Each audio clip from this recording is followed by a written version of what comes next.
шашеттіктен көптен айтылмай жатыр. Бұл жерде оқу мәселесі бар. Жаңа 15 шаршы метр деген оралмандарда ғана проблема емес.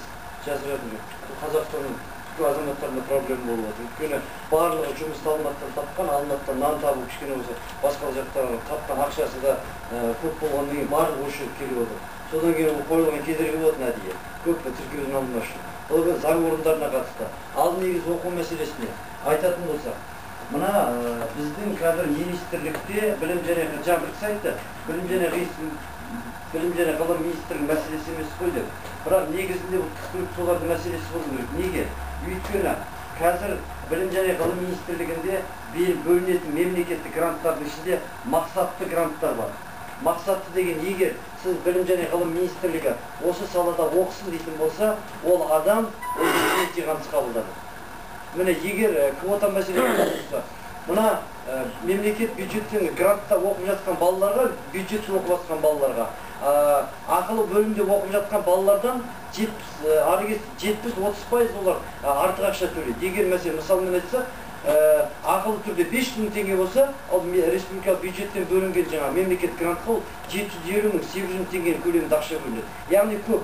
Мұнда айтып отырғанымыз, осы гранттардың ішіне шетелден келген оралман азаматтарға, оның балаларға, жастарға, студенттерге мақсатты гранттарды бөлу керек. Мақсатты гранттар деген сөз, оларды емтихан қабылдамай, егер сол жақтан бізге шетелден келген оралман мәртебесін алып нақты болатын болса, сол мақсатты гранттармен қалаған оқу орындарына түсіру керек. Міне осындай мәселені негізінде ұсыныс ретінде кіргізейік. Бүгінгі айтыс тартыс емес. Бүгін осы ойымызды айтайық. Ұсыныс ретінде әкімшілік алғарата мүмкіндік болатын болса, білім және ғылым министрлігіне жіберу керек.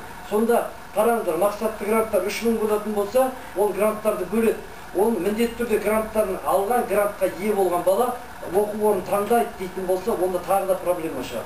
Сондықтан оның 200, мәселен 500-і Қазақ ұлттық университетін, 300-і политехті, 300-і жаңағы Абай атындағы университет, сол сияқты әрбір оқу орнына гранттарды бөлу керек.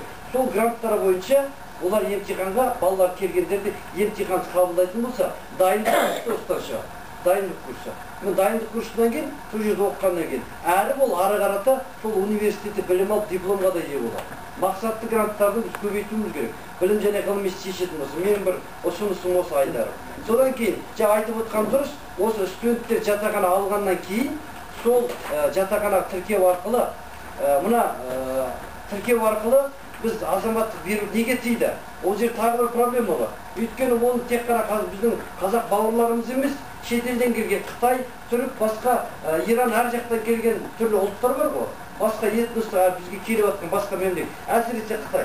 Сол сияқты мемлекеттер бізден тіркеуге алатын болса, біз оларға да азаматтық беруіміз болады. Егер оларға бермейтін болса, онда біз дүниежүзілік жаңағы адам құқығын аяққа таптаған мемлекет болып табыламыз. Сондықтан бұны алып отқан. Бірақ ол жерге ереже арқылы бекітіп, сол оралман мәртебесін алған өзі ұлты қазақ азаматтарына біз студент кезінде тіркеуге тұрған болса, оларға азаматтық берілсін деген сияқты өзгертулер енгізуіміз керек, нақты жазылу керек. Менің айтатыным осы екі ұсыныс. Соны алып жоғары жаққа жіберсеңіз жеткізер болады. Көп нәрсені шешуге болады осымен. Өйткені жаңағы 3000 жыл сайын бөлінген грантпенен сол арқылы біз қаншама шеттегі жастарымыз өзімізге квота ретінде тартамыз, әрі онымен бірге жаңағы азаматтық алғаннан кейін олардың отбасын көшіріп алуға біз мүмкіндік жасаймыз. Атында айтпадыңыз, атында айтпадыңыз. Ұлттық журналистік зерттеу орталығы дәрмесі.